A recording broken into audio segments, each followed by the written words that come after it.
All right, pretty cool. We got a left-handed bow here. This is for a dude that won this bow at one of the TAC events from me. So had to order it in because he was lefty. Got it in, and now I'm gonna assemble it. So I'm gonna assemble it with right here, MX2 rest, lefty. He's gonna get one of the Spot Hogg Boonies and Go-Stix stabilizers, but I just wanted to show you real quick. The only thing I really need to put this thing together, torque wrenches, big set of Allens, and a little set. Got those. I'm actually going to kind of stick with this murdered out theme, so I'm going to use some like lighter colored knocking points and gray loop and kind of just keep it dark, and then go with the smoke screen wraps and veins.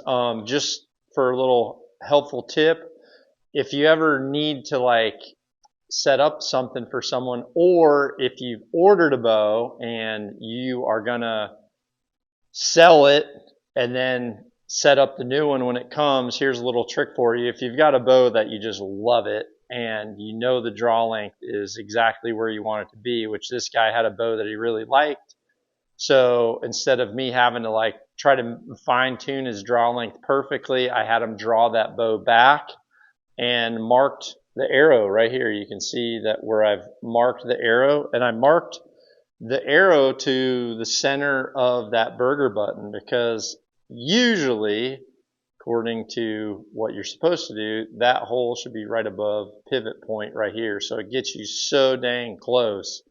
So if you ever do have a bow and you loved it, couple numbers you should always save.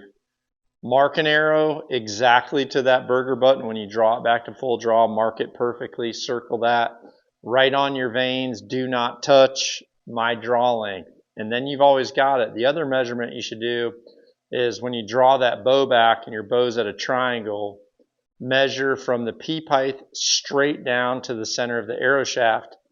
At full draw, that distance is going to always be the same depending on where you anchor and your eye height.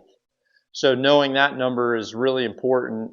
If you always shot the same axle length bow and you always had the exact same string angle, you could measure it at rest, which I do that a lot of times when I'm not changing very much. I'll measure from the top of the knocking point to the center of the peep.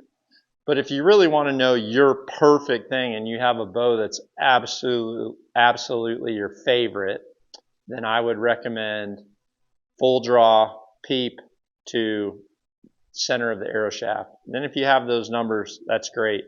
Um, Real quick, I'll just tell you fast here. With this guy, should be super easy once I go to set up the rest. Our rests are actually set up from QAD to the center tune specs that I gave them for my Hoyt builds. So when you take this out of the box and put it on, you're going to be dangerously close to a bullet hole if your knocking point is at 90 degrees. So it's kind of nice. We've arranged for all of ours to be preset. Plus the other thing is on the knock-on MX2s, can you see that distinguished V right there?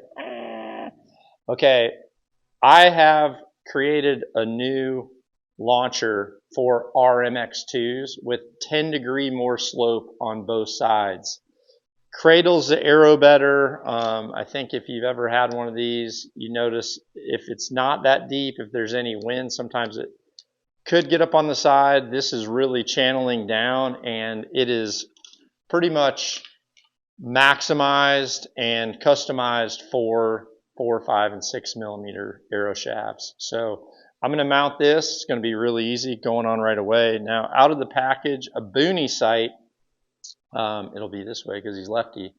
But depending on their scope housing, you may have to make one adjustment on this bracket. I can tell you since he's going to go with the 2-pin like this, all I'm going to do in order to have this thing mounted on, because I'm going pick rail on the front of this RX-9 Ultra, I just know I'm going to take this bottom screw off, and watch, I'll take this scope, I'm going to remove it off the 2 pins. Then what I'm going to do is I'm going to flip that around eventually so that this dog leg right here, I want it further away so that the scope gets closer to the riser. So it's going to be really easy. It's that 1 screw, and then if you do the 2 screws that hold the scope on, then I'll just do it here quick for you. And that's pretty much all set to go. We have adjusted out of the box. Our sights do come in a hole setting that is pretty much customized for my builds again. When most of the bows that I set up from the Hoyt line anyway, most of those ones that I set up, I kind of determined where the up and down is based on my peep height and where I put the knocking point. And so then this sight out of the package, that rail is mounted in that location for you guys. So, all right, I took the scope off, simple 2 screws. Again, it was a left-handed, but it was this way. So this dog leg right here was further out, away from the riser. So all I'm going to do is flip that, put it right back in those 2 holes right there, like that. And so now this dog leg is further away. So for you, you'd be looking at it this way. So you can see the dog leg's further away versus the dog leg being there. And now I'm just going to put these 2 screws back through this into the housing. So scope housing, there's one of the screws. And so now you'll be able to see, boom, that's going to be super tight and ready to go. So all I've got to do is mount these up. You guys will see me do a million knock points and loops. So I am going to do that.